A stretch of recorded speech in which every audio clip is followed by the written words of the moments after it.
ছেলেটি তার গার্লফ্রেন্ডকে খুঁজতে সব মেয়েদের গলায় আসল মার্ক দেখছিল। এটা নকল, চল হাট। এই ধনী শেহজাদা কি করছে? ছাড়ো, আমার সাথে ওর কি লেনা দেনা। তোমরা সবাই নকল মার্ক লাগিয়েছো, আমার সামনে আর কখনোই আসবে না।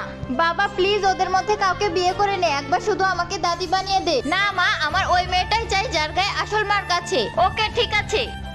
আচ্ছা, তো এই লটমার্কওয়ালা মেয়েকে খুঁজছে, কিন্তু এটা তো আমার শরীরে। ছাড়ো, কে বোঝাবে ওকে? পরদিন মেয়েটার ম্যানেজার মেয়েটার শরীরে লটমার্ক দেখে ফেলে।